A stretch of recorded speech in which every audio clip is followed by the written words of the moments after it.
So maybe you have spent your whole life waiting for a parent who could finally reach the part of you that hurts. Maybe you waited for your birth mother. Maybe you waited for your adoptive mother. Maybe you waited for both and neither one could quite get there. And maybe somewhere along the way, you decided that the kind of mothering you needed just wasn't coming to you. Maybe you've missed your window. Maybe you'd have to white knuckle the rest of it alone. So here's the plot twist. The parent you have been waiting for is the one who's been carrying her or him or them the whole time. It's you. It was always going to be you.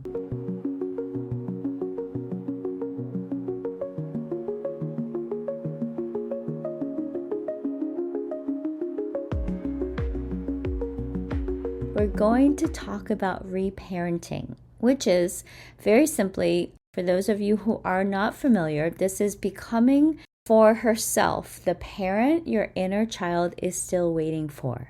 And I want to weave these three things together for you today because each one gives us a different piece. The first is internal family systems, or commonly known as IFS, and this is the work of a brilliant therapist named Dr. Richard Schwartz.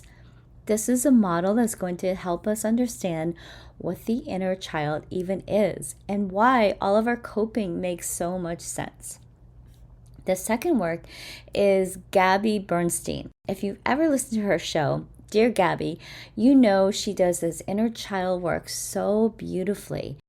And the third is Thais Gibson, because her work on integrated attachment theory has helped shape so much of how I work, and she has a reparenting framework that gives us the actual steps, the repeatable process, so we don't just feel the work, we know exactly how to do it. Again, these three parts are going to help us put it all together. IFS tells us who is in there. Gabby shows us how to be with her or him, and Thais gives us the process. And then I'm going to layer in what's specifically true for us adoptees. I'm going to also tell you about my trip to Seoul this past week, and it wasn't until I was actually standing barefoot in a river, and we'll get to it later, I promise you. Okay, let's start with what we even mean by inner child, because I think this phrase has maybe gotten a little fluffy, a little Instagrammy, and I want to ground it for you in something real. Okay, here's the truth. And Gabby, she says this so well. We like to think of ourselves as one solid, consistent adult person. Like, I'm 52. Okay, I'm a grown woman. I pay my taxes, I run my business, I make appointments. But the reality is we are not one consistent self walking around. We are a whole collection of parts. And a lot of those parts are frozen in time. So you know this is true if you've ever watched yourself react to something and gone, whoa, what the heck? Where did that come from? Maybe this was not your typical 40 or 50 or whatever age response that you are. Maybe you got a certain tone of voice from someone and suddenly you're back to 7 years old and you want to disappear. Maybe your partner takes too long to text back and suddenly you're not a competent adult at all. You're like this tiny child who is certain that they are about to be abandoned. Someone maybe gives you feedback at work and the floor literally drops out. Maybe you're back to feeling 5 years old again and you're just wanting someone to tell you that you're okay. That is your inner child, or really your inner children, because there's usually more than one. There's a collection of young parts inside of us that never got the support that they needed, and they didn't actually grow up. They got frozen at the age that the wounding happened. So while you may think that, oh gosh, I'm 40, you might be spending a huge amount of your day just living out of your 5-year-old part, or your 3-year-old part, or your newborn part. So I want to tell you a story about myself because this is exactly how it works. And I think it might help you identify what is going on in your own life. Okay, about 10 years ago, I was with my ex partner, and one day, we were just sitting together, chatting. I think we were at happy hour, and just out of nowhere, he announced that he was considering taking a job that was like all the way across the country. And he was like talking about it like he was going to take this job if he got accepted, and he was going to be going without me, and he was leaving me behind. Now, a regulated 40-something adult would have maybe felt hurt, maybe really disappointed, maybe even angry. Yeah. Then she would have gone on to maybe grieve the relationship ending and eventually move through it. But this isn't what happened to me. What happened to me is like I literally fell apart completely in that bar. Like I was this grown woman and I was losing a relationship in my mind, but I felt like I was this tiny child being ripped away from the only safety that I'd ever known. And the grief was so much, okay? The panic was so much. And it was so wildly out of proportion to just the fact that my boyfriend was considering taking a job, that some part of me knew it, while even though I was just drowning in all of this. And like it wasn't really about him. It landed on something so much older in me. And let me just tie it back to a memory, a core memory that I remembered later on. This was when I was about 5 years old. My adoptive mom, she got very sick, and I was put on an airplane with my brother and sister, and we were sent to stay with my grandmother while she got better. And here's the part that like breaks my heart for that little 5-year-old girl every time I think about her. As a Korean adoptee, I just didn't understand that you're going to go to grandma's for a little while, and then after my mom got better, we were going to come back. But what my 5-year-old nervous system understood was I'm being sent away again. And I felt that like core memory. I was on an airplane. I was not really feeling safe. I didn't know what was happening. And I just felt like they were sending me back to Korea. And I genuinely thought that's what was happening. And I thought I was being relinquished all over again. So that 5-year-old girl, the one on the airplane, was certain that she was being given up all over again, and she got frozen right there. Okay, this part of her was exiled while she was holding that exact terror and fear in her body. And then decades later, like many decades later, when my boyfriend stood in front of me and said, "I'm leaving you," that door to that back room just flew open again. It was not the 40-year-old who answered. It was that 5-year-old self, that 5-year-old me, my inner child was on that plane and absolutely certain all over again that she was being sent back. And that is what it means to be stuck at the age of a wound. That is an exile part that is fully activated. And once I could finally see it, once I could go, oh wait, this isn't a 40-year-old's heartbreak. This is a 5-year-old who thinks that she's on that plane again. Everything changed for me. Because then I could do the very thing that we're learning today. I could turn to her. I could say, "Darling, we're not on that plane today. We are not being sent back. I am right here. I'm not letting go of you. And he can leave. I'm not going anywhere." And here's the thing about that little girl on the plane. She wasn't even the youngest one in there, because this is where the adoptee piece gets even more tender. So let me slow down right here. For most people, when they go looking for their inner child, they find a 5-year-old, a 7-year-old, maybe a part that got wounded once they already had words, they already had memories, and already had some kind of sense of who they were. But for us, adoptees, the original wound is sometimes way older than that. It goes back to pre-verbal days, and maybe it happened in the very first hours after being born, maybe the very first days or weeks or months. This loss of her birth mother, her smell, her heartbeat, her voice, and the only environment that our nervous system had ever really known that happened to a body that had no words, no concept of time, no way to understand that this wasn't the end of the world. To a newborn nervous system, the disappearance of her mother is like the end of the world. It's like surviving, okay? This is like survival level catastrophe. So when an adoptee goes inward to find her inner child, very often she doesn't find a chatty 5-year-old. Maybe she finds this baby who is frozen in a moment of terror and grief. And that's part of why this work can feel so hard for us to access and so scary. Because the part we most need to reach, it can't speak. So she can only feel.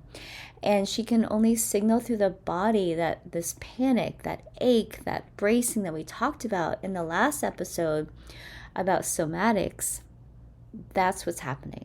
And then here's the other layer that's specific to us. A lot of you were then raised by adoptive parents who loved you, who genuinely tried to do their best with the resources that they had, but they were not really able to reach that original wound, that primal wound, either because they didn't know it was there, because the culture told everyone that a baby doesn't remember. There's nothing to grieve. You get to work with a blank slate here. So you often got parented. It might have been great parenting on the surface, but the little one underneath, the one that's holding that first loss, she or he or they stayed alone in there, okay, unreached, sometimes for decades, which means the reparenting we're doing today is really not a luxury. It's not this woo-woo self-help thing. This is the work that we need to be doing. It is reaching the child that no one, not your birth mother who couldn't stay, not your adoptive mother who couldn't see her, really truly see her, that no one has been able to reach until now, until you. And before you panic and think, I don't even know how to find a baby with no words inside myself, just don't worry. We're going to do this together slowly. And all you have to bring is just the willingness to be open your heart up, and the little one inside you is going to do the rest, okay? Because she's been waiting a very, very long time for you to return toward her. Now I've told you about the wounded one, the one on the plane, the baby with no words, and we're going to go to her. And before we do, I have to tell you about a different one that I met just this past week because I almost missed her. Here's the thing that no one told me before about my exiles. And I want to make sure that someone tells you, because I think it's really important to recognize this. We don't only exile our pain, we exile our joy too. Think about it. When you're a kid and your nervous system learned that the world isn't safe, maybe that people leave, that love is conditional, that you have to read every room to be good and not be too much. Okay, what happens to the part of you that just wants to play? The part that wants to go barefoot, get muddy and dirty. The part that wants to be loud and just be herself, be silly, and just want to be as big and as messy as she wants to be. Now that part maybe is dangerous in a survival system, because if you let yourself love something, maybe it can be taken away. Carefree maybe gets read as careless, and that little one, that little joyful one, the playful one, the one who belongs in her own body, she gets exiled right alongside that wounded one, sent back to the same room. We are told, not now, you're not safe, maybe never. And for us adoptees, that's an extra layer, because many of us grew up performative. We performed gratitude. We were the easygoing one, the good one, the one who didn't make waves, because some part of us believed that our place wasn't guaranteed and that we had to earn it, right? We had to earn our worth. Our happy, delighted, joyful little one didn't just get told that joy was unsafe. She got told there wasn't room for her at all. I know all of that in theory. I've said versions of this on the show. And then when I went to Seoul and my joyful exile walked right up to me and took my hand, I finally understood it in my body. So let me tell you what happened.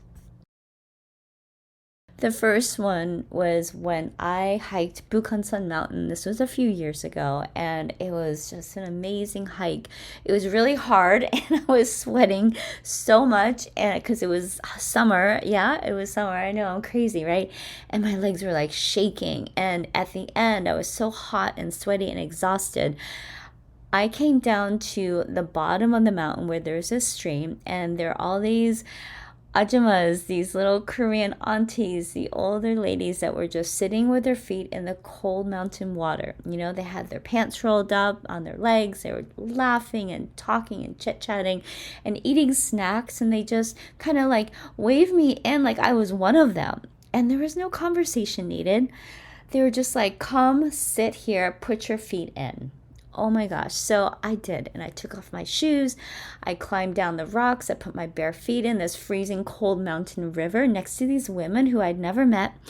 And we couldn't talk. We couldn't really speak the same language. But it didn't matter. We were just there, feet in the water, smiling, belonging to this experience together. And I want to tell you what came in to me right there, because this completely caught me off guard. It wasn't grief. For once, it wasn't the wound. It was pure joy. But joy with this memory attached, because sitting there barefoot in the water, I dropped straight into this core memory of being a little kid who loved being barefoot, who loved being just in nature and in the water and the dirt and just being outside. That little one, she was right there. And I realized that I hadn't let her out in years, maybe decades. And she'd been exiled the same way as I had exiled the hurt one and the shameful one. And here she was with her feet in this Korean river, completely at home. And so there's this part of me that as a Korean adoptee, like I have spent my whole life feeling like it didn't quite fit in. Okay. I was too Western to be Korean, too Korean to be Western and fit into the white spaces. And this in-between thing, or this gray area that so many of us adoptees live in, I stood in Seoul feeling like a tourist in my own birthplace, feeling like a foreigner, but sitting in that river with those ajumas, no language needed, just bodies in cold water on a hot day. This collective experience of being in nature together for the first time in my life, I fit in. I belonged. Not because I was performative, not because I was, so knowledgeable about Korean culture, not because if someone was approving of me, just because I was a body in the water with other bodies sharing this human experience together. And that is the most basic way that I really felt belonging. So let's bring in the reparenting. I didn't plan it. I didn't do this worksheet and, aha moment. It was exactly what I needed. My joyful little one got something that she never really got before, and that was permission to be delighted, permission to belong, permission to want to be in this cold water and laugh and play. And there was no performance required, really.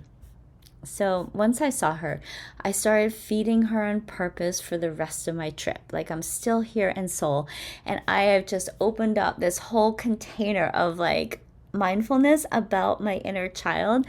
And I mean that literally, because I noticed all this joy was living in these really small things in me, things that connected me to the culture where I came from. Like I hiked up to the top of another mountain recently. And it was not as hard as Bukhansan Mountain, but I definitely sweated my ass off. My legs are killing me. My calves, they have never felt so sore in my life. But you guys, I went up there and I brought my snacks with me. I had my roasted sweet potatoes. I had the triangle kimbap, and I had my banana milk. And oh my gosh, none of this is like this big healing breakthrough. But every single one of those was me just handing my little one something and saying, here, this is yours. You're allowed to love this.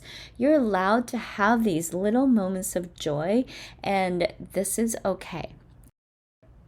Another day, oh my gosh, I had the most wonderful day. So my friend Kirsten and I, we got to experience Seoul, led by this amazing tour guide. And I will drop the name of him in my show notes, Alex Kim. And he lives here in Seoul. And so he took us to all around Seoul. We saw so many great things. We ate so much good food. And then we ended the tour by sitting in the Gyeonggicheong stream, which is in the middle of downtown Seoul. And we just put our feet in this stream. with everyone else. And we just sat there and chatted and like felt so good. I had snacks again, of course, and watching myself allow this joyful moment, let in the good, let in the joy. I didn't have to earn it. I didn't have to I didn't have to be afraid that it would be taken away. All I did was let myself be in this water and experience that. And so that moment was just another really joyful moment for me. And I think I might start crying because I'm so emotional. Yeah, it was just wonderful. And I just want to share that experience for me. And I just want to say, whatever it looks like for you, whatever your joyful moments were from your childhood, I just really want you to find the permission to be able to allow yourself to have little bits of those joy as an adult. It is so healing. And what I want to do is talk about the reparenting today. I'm not going to go back to comfort just the one who was hurt. I mean, desperately, we need that too. But I'm also going back for the one who was told that she couldn't play.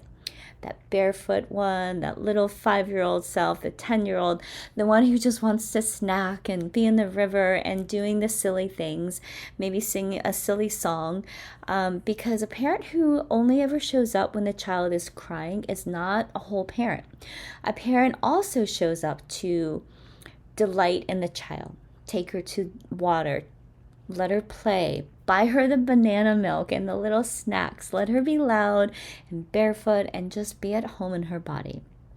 So reparenting is not just saying, I'm here, you're safe, and it wasn't your fault. It's also, look how wonderful you are. Let's go play, let's explore. So as we go forward today, hold both of them, the one who needs comfort and the one who needs to just let out to live, experience the joy, and be happy. They've been in that room together, exile, this whole time, and now you're allowing them to both come home. So now I want to give you the map, because the inner child doesn't just live in there alone.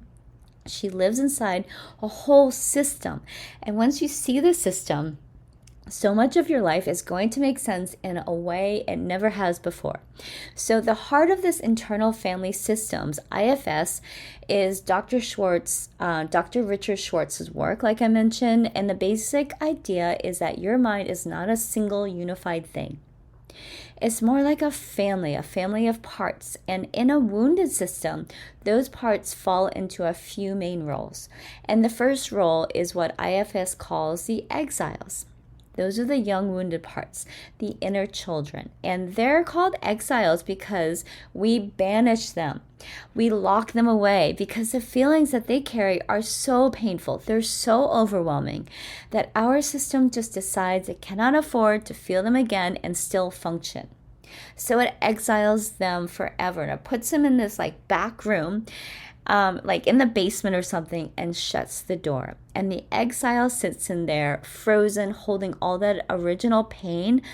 The I'm unlovable, I'm not enough, I'm not safe, I don't belong, I was abandoned. Those are the core wounds, right? Do those sound familiar? Those are the exact core beliefs that we talk about all the time in attachment healing. Those are the relinquishment wounds put into words. Those are the lines that our exiled little ones have been kind of whispering in the dark for our entire lives. And remember what I just told you about my experiences here in Seoul. The exiles aren't only the wounded ones. They're the joyful little one, the barefoot one. They get exiled too. Same basement room. Because in a survival system, her wanting and her delight just felt as threatening as the grief did. So when you go looking in there, don't be surprised if you find more than just sadness and grief. You might find a kid who is just dying to go play. And now here's the part that's going to reframe your whole relationship with yourself. Because your system can't have those exiles feelings flooding out all the time. It assigns other parts to like stand guard, to make sure that we never have to feel the exile. And IFS calls these parts the protectors. Dr. Schwartz describes two kinds of protectors, and I want you to really listen for both. The first is what he calls the managers. These are the proactive protectors. They run your life in advance to make sure that the wound never gets touched. The managers might look like perfectionism, people-pleasing, the over-functioning, the planning, the controlling, the overachieving, the being good, the being easy, reading every room, like being a chameleon. And the managers are exhausting, and they often look from the outside like virtues, superpowers, right? The manager is a part of you that decided very young that if you could just be perfect enough, helpful enough, low maintenance enough, then no one would ever leave you again. And here's the thing, the same manager is often the one who won't let the little joyful one out because play is unproductive, play is a risk. The manager keeps her locked up tight alongside the wound. The second type of protector is what we call the firefighters. These are the reactive protectors. They show up after the exile's pain has already broken through, and their whole job is to put the fire out as fast as possible and by any means necessary. The firefighters are like the wine, the scrolling, eating the gummies, the binge watching shows, the shopping, the gambling, the sex addiction, the rage, all of the things. And firefighters don't care about the consequences. So when the exile's grief flares up, the firefighter's only job is just make it stop. Now, are you hearing this? Because this is huge, okay? Enormous. Everything we talked about in episode 6, which was all about coping mechanisms, we talked about the BTEA loop and all of the numbing out. Those are protectors. And everything we talked about in the next episode 7, their survival responses, the fight, flight, freeze, fawn, and collapse mode, those are protectors too. Okay, fawning is a manager. The collapse, the numbing out, that's often a firefighter. They're all these parts, and every single one of them, no matter how much damage that it may have done in your life, has only ever been trying to do one thing, and that's to protect a little child who got left, who was never allowed to grieve and never allowed to experience joy. This is why I keep telling you that the behavior is not the enemy, okay? There's no bad parts. None. The part of you that drinks too much isn't bad. The part of you that can't stop checking your ex's location or checking their Instagram, this isn't a bad part of you. The part of you that explodes or just shuts down or fawns or disappears, they're not bad. They are protecting you. And it took an extreme job because there was this extreme wound and someone had to keep that baby alive. It has really been doing that job with no time off for like 30 or 40 or 50 or 60 years, right? So when we do this reparenting, we're not going to war with our protectors. We don't want to shame them. We don't try to force them out. That never really works. If you've ever tried white knuckling it, you know what I'm talking about. I've tried it and it just makes me want to dig in harder. And instead, what we want to do is something radical. We get to know them. We thank them. We ask them, what are you protecting? And then gently, slowly, we go in and we reach that exile that they've been guarding.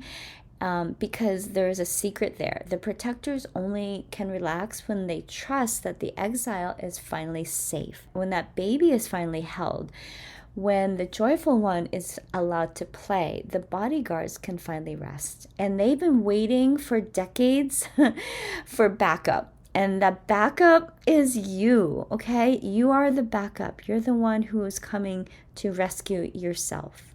The day that I remembered no one is coming to save me was a day that I started to be that person to save myself.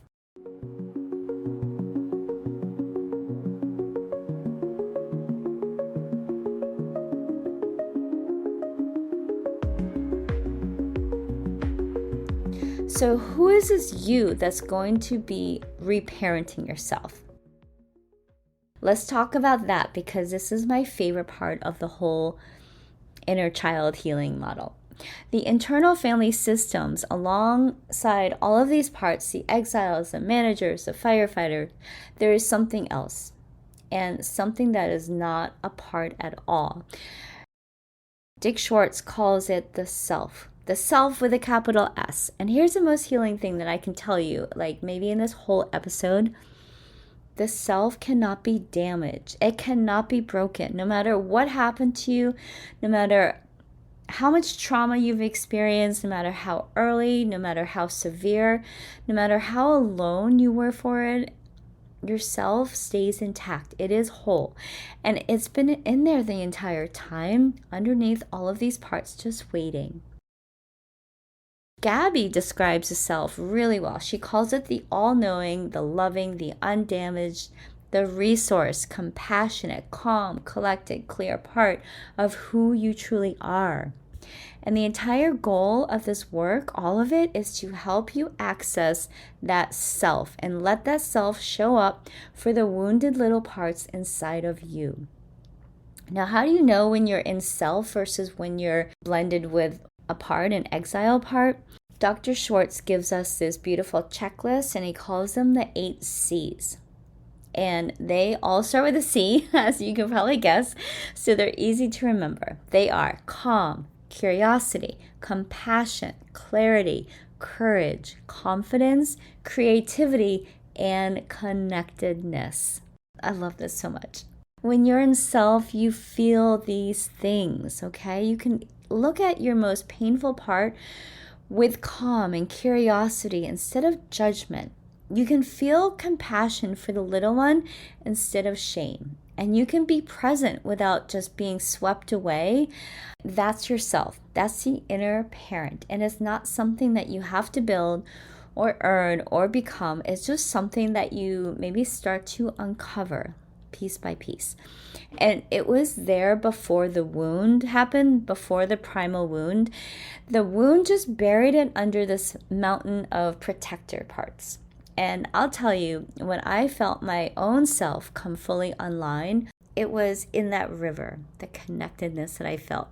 It was sitting with those ajumas, with our feet in the water, that connectedness, the calm, the creativity that I feel.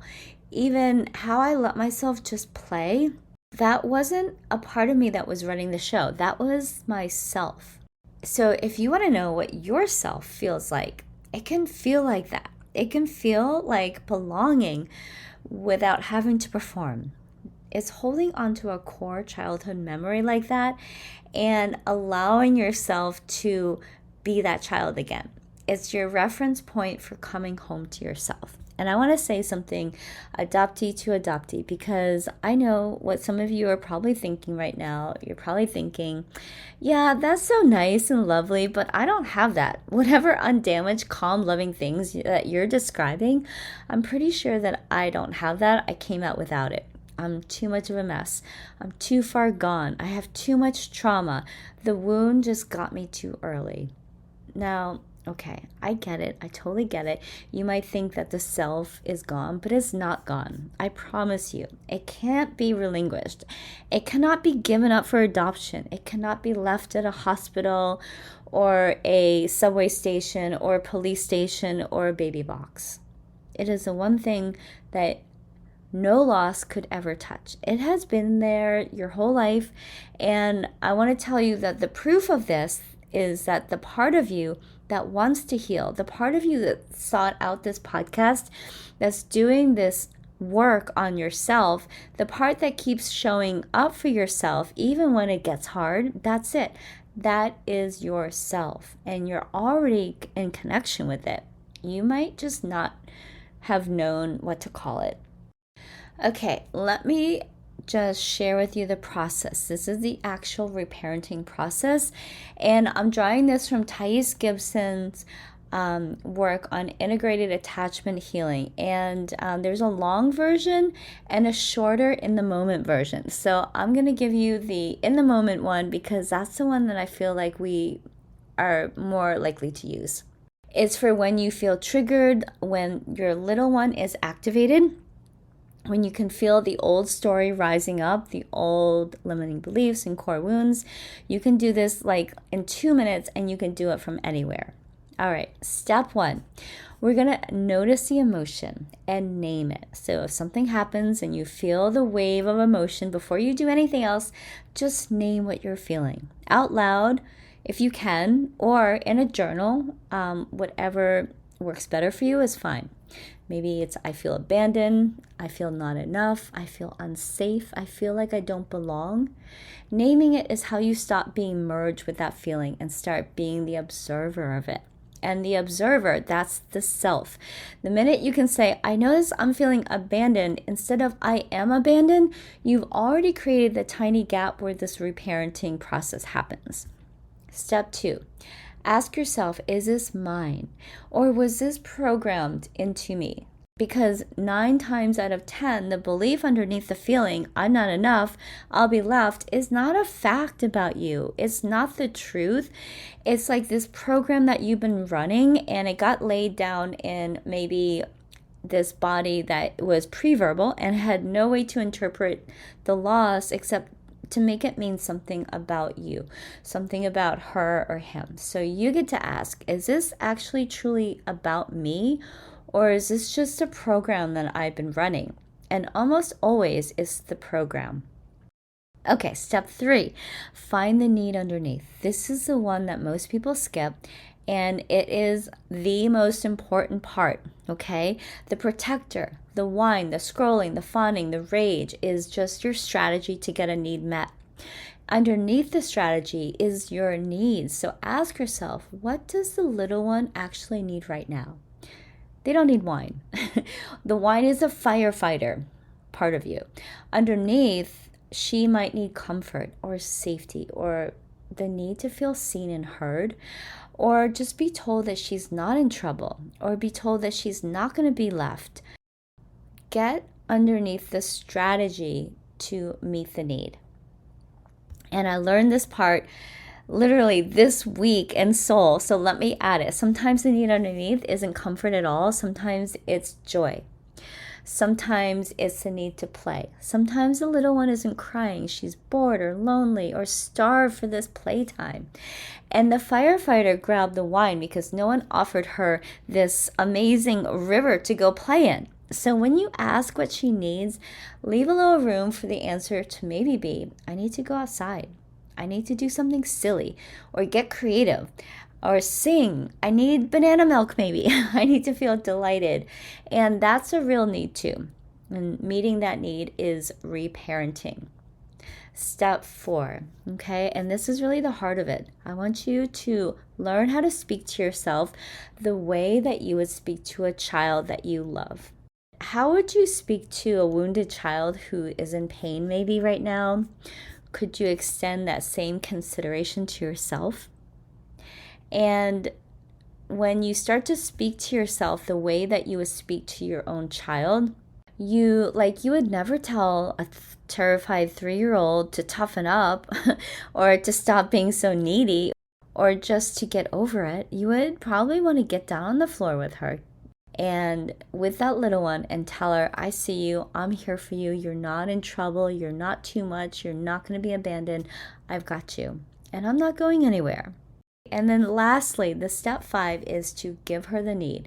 Actually meet that need. So if she needs comfort, give her comfort. Maybe it looks like a warm bath, hand on the heart, the soft blanket, the deep breath, the safe friend. And if she needs safety, give her safety. Maybe it's doing the Vo breath or the grounding meditation. Or if she needs to be seen, maybe it's just letting yourself be seen by someone who's safe. And if she needs joy, give her joy. Take her out to play. Buy her the snack. Go barefoot in the grass or go out in the rain and just dance and sing. You're not just talking to her. You're proving to her through your actions that there's finally someone who follows through. Because maybe that's what she never had before. Someone who came back, and someone who stayed, and someone who saw her for who she is. And then you do it again tomorrow and the day after and the day after that, because you've heard me say this again, the nervous system reprograms not through intensity, but through repetition and emotion. So one conversation with your little one is beautiful, but it's the daily return that rewires her. It's her learning drop by drop, day by day, that this time the parent doesn't leave. This time when she reaches, someone is going to be there for her. That is what heals this relinquishment wound. It's not just a single breakthrough. It's not just journaling.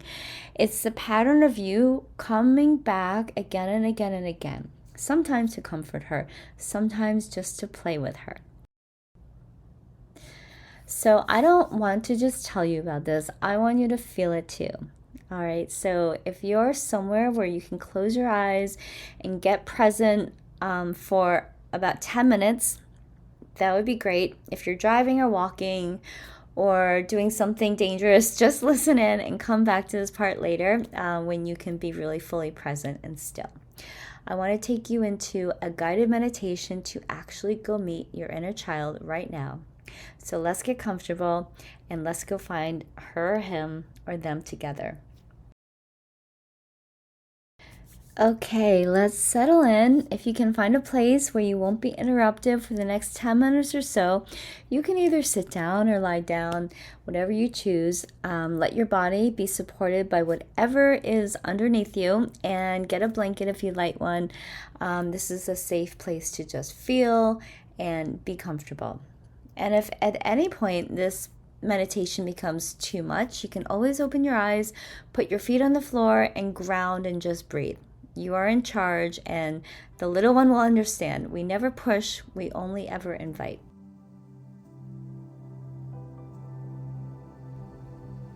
Let's begin the way we always do, with one hand on your heart and one hand on your belly. And take an easy breath in through your nose, and a long, slow breath out through your mouth. Nice. One more, in through the nose and out slowly through the mouth.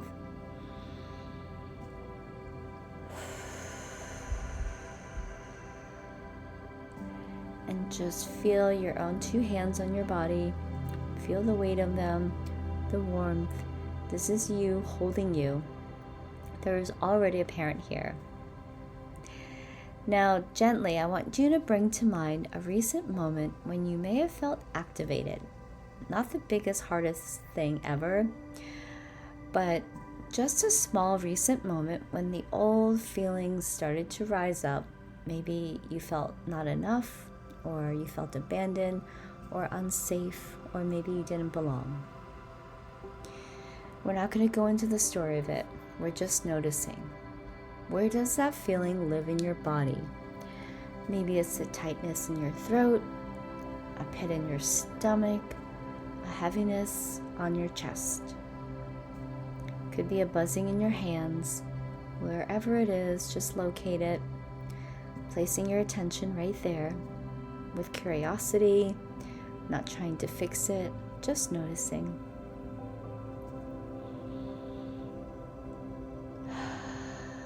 As you stay with that place in your body, see if it has any qualities. Like, is there a color? Is there a shape? A temperature? Just let whatever comes come. And there's no wrong answer. You're just getting curious about this part of you. Now, very gently, I want you to ask this part a question. We're going to ask it, how old are you? Don't think about it. Just let the first answer arrive. And often what you'll hear is 5 or 3, or maybe it's a newborn baby. For many of us, it's a very, very young age, but whatever age comes, just receive it with tenderness. This is your little one, the one who's been holding it all.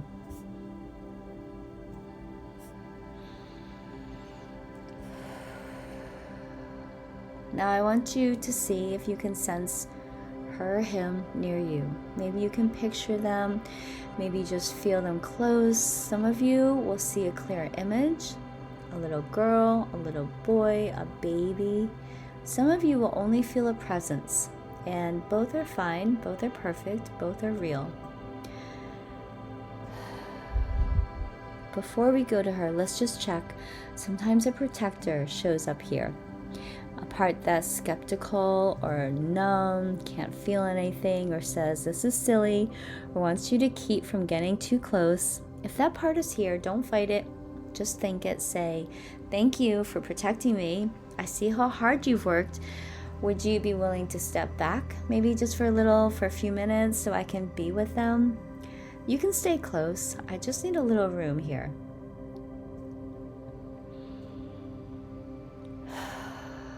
And now, from your calm, your compassion, curiosity, from the self that's always been inside of you, turn toward the little one and just notice how you feel towards them.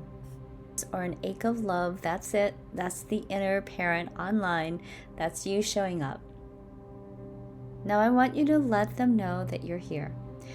In whatever way feels true and authentic to you, you might say to them silently, I see you, I'm here, and I came back for you.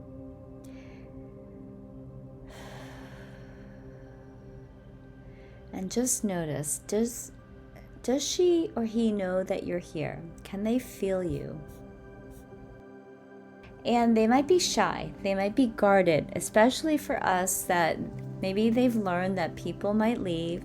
Maybe they've learned that not to trust it at first, but that's okay. You don't need them to trust you all at once. You just need to stay. So let's just stay for a moment. Keep your attention on them, soft and patient.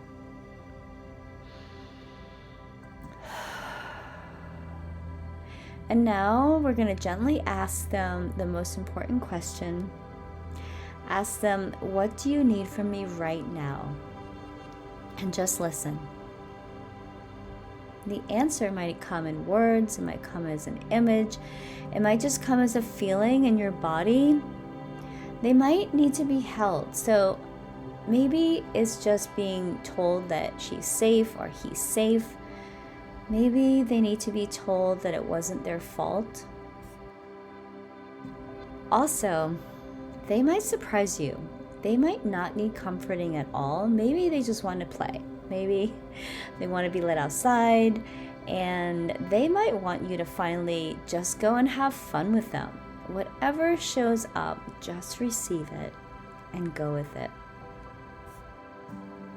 Now we're going to give it to them. Right now, in your mind's eye, we're going to do the thing. So if they need to be held, gather them up and hold them tightly.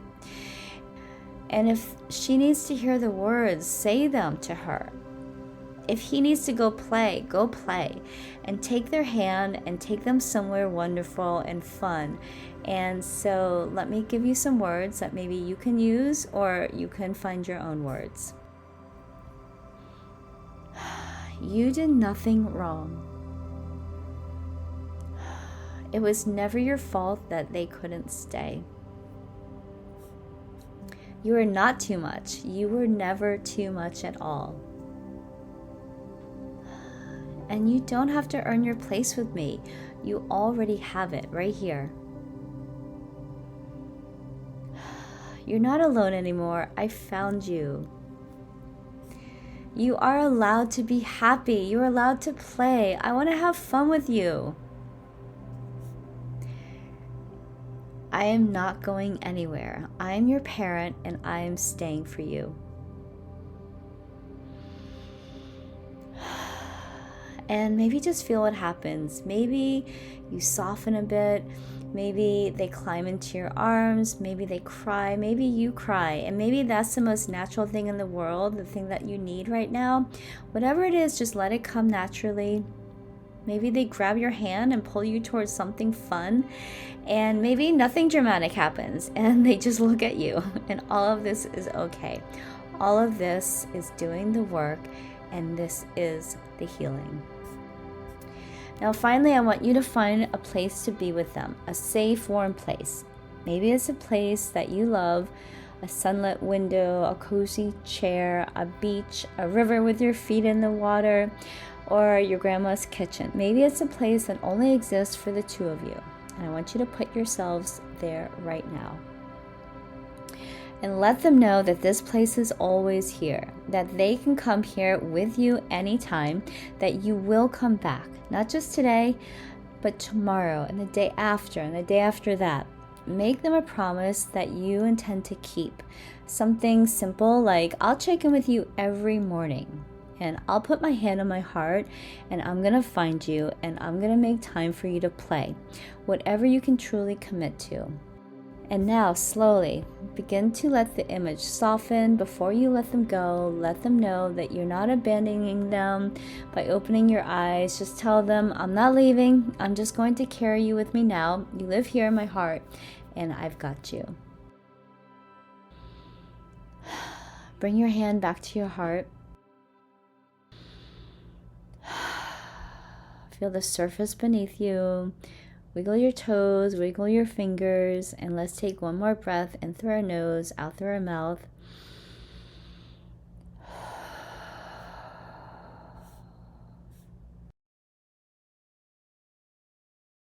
Before we close out today's episode, I want to take a moment to acknowledge you.